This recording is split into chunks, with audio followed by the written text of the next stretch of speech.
हाथरस में जिस बच्ची के साथ रेप हुआ था, उसका मर्डर हुआ बहुत बुरी तरह से, उसकी लाश भी उसके घर वालों को नहीं दी थी।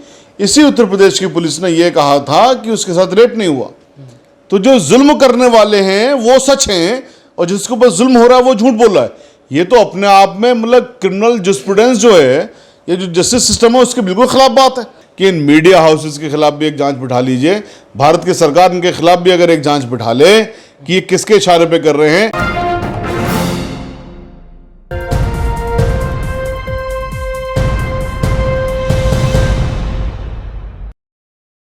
आदाब नाजरीन, आप देख रहे हैं न्यूज़ मैक्स और मैं अब्दुल वाजिद चिश्ती निज़ामी।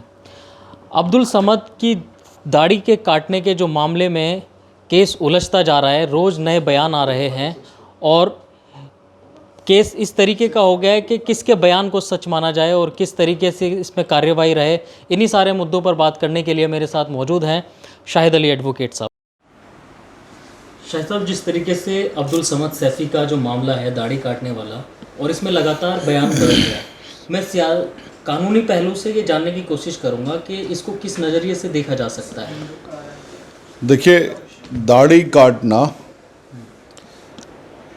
और जिस तरह से वीडियो में दिखाया गया है वो सीधे सीधे प्रतीत होता है कि वो हेट पॉलिटिक्स का पार्ट है। जो एक एटमॉस्फेयर चल रहा है हमारे मुल्क के अंदर नफ़रत वाला, तो ये सिर्फ़ और सिर्फ नफ़रत फैलाने वाला काम है या मुसलमानों को बेइज्जत करने वाला काम है, इसमें कोई शक की बात नहीं है।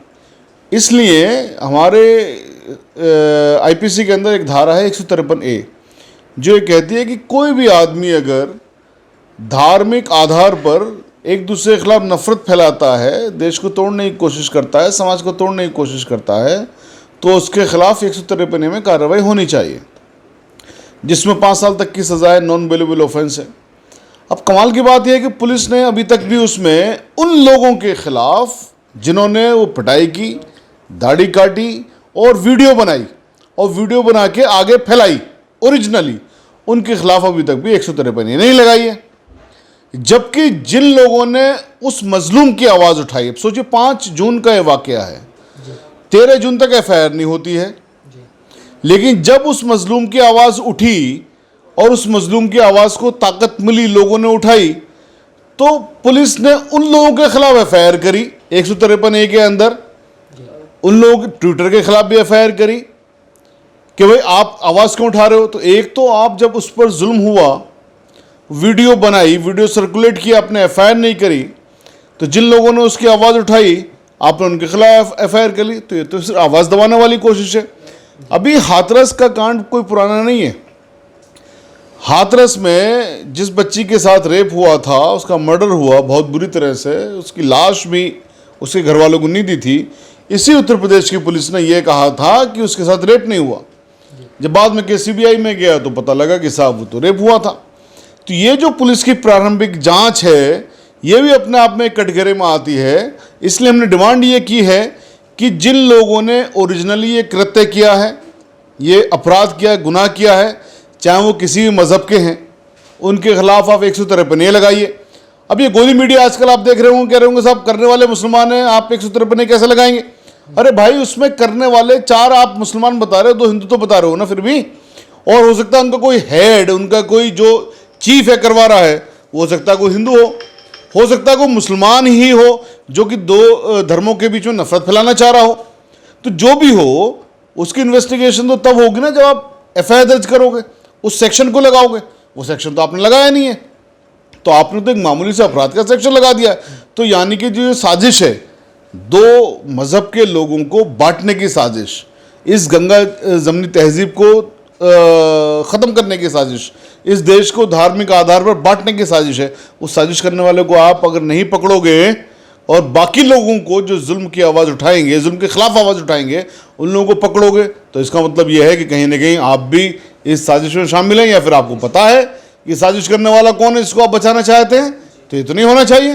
लगातार जिस तरीके से ताबीज़ बनाने का जो दावा किया जा रहा है कि ताबीज़ बनाने को लेकर के ये सारा विवाद है, लेकिन इसमें लगातार पीड़ित के घर से अब्दुल समद के बेटे ने भी ये मना किया और अब्दुल समद का खुद बयान है कि हमारा ऐसा कोई काम नहीं है, लेकिन पुलिस इसी पर जो है तवज्जो देने की कोशिश कर रही है, ऐसा क्यों लगता है? देखिए, मैं फिर वही कह रहा हूँ कि पुलिस की जो स्टोरी है ये बहुत ज़्यादा अपने आप में डाउटफुल है, बहुत ज़्यादा है, छोटी मोटी नहीं, बहुत ज़्यादा डाउटफुल है।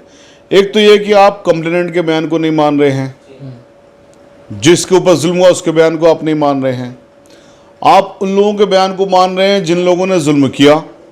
तो जो लोगों ने जुल्म किया, अगर वो ये बहाना लेते हैं कि साहब हमने इसलिए मारा, इनको ताबीज़ बनाने का काम करते हैं, तो वो जो जुल्म करने वाले हैं वो तो सच बोल रहे हैं और जिसके ऊपर जुल्म हुआ वो झूठ बोल रहा है। ये कहानी देखें ना आप किस एंगल से बनाई जा रही है। तो जो जुल्म करने वाले हैं वो सच हैं और जिसके ऊपर जुल्म हो रहा है वो झूठ बोल रहा है। ये तो अपने आप में मतलब क्रिमिनल जस्टिप्रूडेंस जो है, ये जो जस्टिस सिस्टम है उसके बिल्कुल खिलाफ बात है। पर जिस पर जुल्म होता है उसकी बात को प्रारंभिक तौर से पुलिस को सच मानना होता है, ये कानून है। वो फिर कोर्ट में जाने के बाद इन्वेस्टिगेशन फाइनल होने के बाद में आती है कि साहब वो चीज़ सही है नहीं है। तो पुलिस किस आधार पर करिए ताबीज़ बनाते थे? क्या पुलिस ने एविडेंस इकट्ठे किए हैं? क्या कोई वीडियो है इस बात की कि साहब वो ताबीज़ बनाते थे?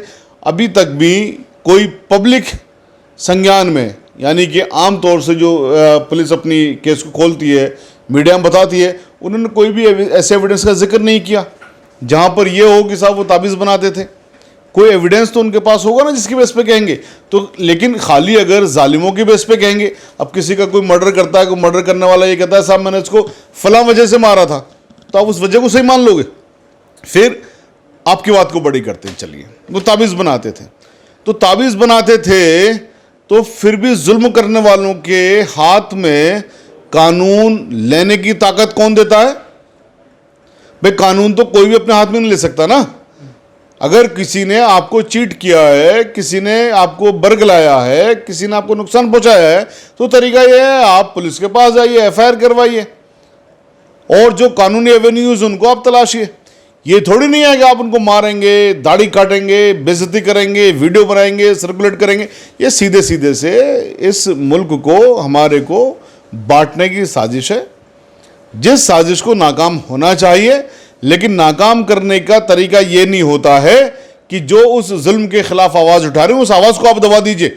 नाकाम करने का तरीका ये होता है जिन लोगों ने ये काम किया उनके खिलाफ आप सख्त तरीन एक्शन लीजिए, एनएसए में बुक करिए उन्हें, और जिन पुलिस वालों ने गलती करी, 5 तारीख से लेकर के 13 तारीख का एफआईआर नहीं करी और जिसने वीडियो बनाई, सर्कुलेट की, उन लोगों के खिलाफ एक्शन लीजिए, उनके खिलाफ एनएसए लगाइए। तब तो एक अच्छा संदेश जाएगा। अच्छा संदेश इस बात से नहीं जाएगा कि आप ट्विटर के खिलाफ एफआईआर करा दीजिए, आप बाकी लोगों के खिलाफ एफआईआर करा दीजिए। और ये जो एफआईआर करवाई भी गई है ना, मैं कानूनी रेस्पॉन्सिबिलिटी के साथ कह रहा हूँ, अपनी जिम्मेदारी के साथ मैं कह रहा हूँ कि ऑनरेबल सुप्रीम कोर्ट ने जो कानून एक हमारा है, जो संविधान में एक आर्टिकल है, आर्टिकल 19, जो हमें बोलने का हक देता है, हमारी freedom of speech and expression है, उस आर्टिकल को बारंबार सुप्रीम कोर्ट ने टेस्ट किया है, बारंबार एग्जामिन किया है। और एक दो नहीं, बहुत सारे केसेस में, अभी विनोद दुआ साहब के केस में रिसेंटली 1950 से लेकर के आज तक 15, 16, 17 बार वो केस, वो आर्टिकल टेस्ट हो चुका है। बहुत सारे स्टेट्स ने हमारे मुल्क के ऐसे ऐसे कानून बनाए कि साहब ये जो बोलने का अधिकार है छीन लिया जाए, इस बात पे कि साहब आपके बोलने से सांप्रदायिकता फैलेगी, आपके बोलने से दंगा फैल सकता है। तो उस पर सुप्रीम कोर्ट ने, ऑनरेबल सुप्रीम कोर्ट ने ये कहा है बारंबार कि फ्रीडम ऑफ स्पीच एक्सप्रेशन हमारा वहाँ तक है जहाँ तक कि हमारे बोलने से कोई राइट्स ना हो जाए, दंगा ना फैल जाए या कोई पब्लिक डिसऑर्डर ना हो जाए। अब जुल्म के खिलाफ आवाज़ उठाने से कौन सा पब्लिक डिसऑर्डर हो गया साहब, कौन सा दंगा फैल गया? तो ये बेसिकली जो एफआईआर 153 के अंदर की है ट्विटर के खिलाफ और बाकी लोगों के खिलाफ, ये अपने आप में ऑनरेबल सुप्रीम कोर्ट की डायरेक्शंस का भी उल्लंघन है और रेस्पॉन्सिबिलिटी के साथ कह रहा हूं मैं ये बात।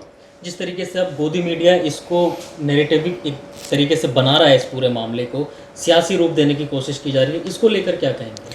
सर देखिए, गोदी मीडिया या XYZ कोई भी मीडिया जब तक अपना काम सही नहीं करेगा, ये समाज के अंदर जो विरक्ति फैलती जा रही है ना, ये बढ़ती रहेगी, कम नहीं होगी।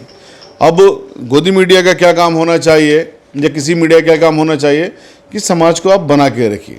समाज को तोड़ने की पूरी पूरी कोशिश वो लोग करते हैं। पुलिस ने एक वर्जन दिया कि साहब ये सिर्फ मुसलमानों ने किया है या 4 मुसलमान हैं। अब गुद्दू मीडिया क्या करिए, साहब मुसलमान की दाढ़ी काट रहा है तो उसमें 153 उनके खिलाफ लगनी नहीं चाहिए, ये जो दंगा फैलाने की लोग कोशिश कर रहे हैं उनके खिलाफ लगनी चाहिए। भाई ये जो डिस्टिंक्शन कर रहे हैं ना, ये गलत है। आपको जिन लोगों ने ओरिजिनली क्राइम किया आप तो उनको तो छोड़ देंगे, उनके खिलाफ ही नहीं बोलेंगे, बाकी लोगों के खिलाफ बोलेंगे। तो इससे आपकी इंटेंशन समझ में आती है कि आप सिर्फ और सिर्फ वो काम करते हो जिस काम की आपको डायरेक्शन मिलती है, और जो डायरेक्शन देने वाले हैं उनके खिलाफ भी जांच होनी चाहिए। मैं बारंबार ये बात कहता हूं और आज से नहीं हमेशा से कहता आ रहा हूं कि इन मीडिया हाउसेस के खिलाफ भी एक जांच बिठा लीजिए।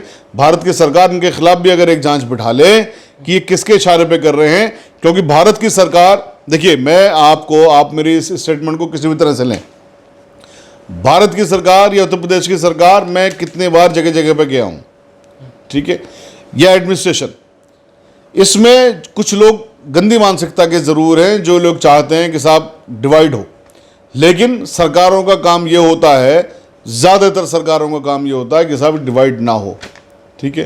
तो जब सरकारों का काम ये है कि डिवाइड ना हो, सरकारों की कोशिश ये है कि डिवाइड ना हो, तो ये जो मीडिया चैनल्स कर रहे हैं, ये जो लोग कर रहे हैं डिवाइड करने की कोशिश, ये कौन से देश के इशारे पे काम कर रहे हैं, इसकी तफ्तीश होनी चाहिए ना। इन मीडिया हाउसेस के लाइसेंसेस जब्त होंगे, जब इनके खिलाफ एक्शंस होंगे, इनके खिलाफ एफआईआर होंगी, बेसिकली एफआईआर तो इनके खिलाफ होनी चाहिए, तो तब से सामने आ गया निकल के। अभी अब्दुल समद वाले मामले में क्या लगता है आपको, क्या निकल कर के आएगा? ये तो सर जांच का विषय है, क्या निकल के आएगा, मैं तो जांच अधिकारी हूँ नहीं, तो ये तो आप पुलिस से पूछिए। और लेकिन हाँ, हमारी मांग ये है कि इसकी इन्वेस्टिगेशन चेंज होनी चाहिए, इसकी इन्वेस्टिगेशन सीबीआई को जानी चाहिए, सच सामने निकल के आना चाहिए, क्योंकि हमें इस चीज़ पे बिल्कुल भी भरोसा नहीं है। हमने बारंबार ये देखा है, जितने हाई प्रोफाइल केसेस होते हैं उसमें ये किसी ना किसी के इशारे पे केस को गलत तरीके से खोलने की कोशिश की जाती है। यूपी पुलिस की जिस तरीके से कार्रवाइयाँ रहती हैं और लगातार सामने भी पिछले कुछ दिनों में देखने में आई हैं, तो अब ये यकीनन ही एक जांच का विषय है कि इसमें निष्पक्ष तरीके से जांच होनी चाहिए जिससे हकीकत सामने आ सके। दिल्ली से न्यूज़ मैक्स के लिए मैं अब्दुल वाजिद चिश्ती निज़ामी। सभी अहम खबरों के लिए न्यूज़ MX को सब्सक्राइब करें, साथ ही बेल आइकॉन को जरूर दबाएं। लाइक, शेयर, कमेंट करना ना भूलें।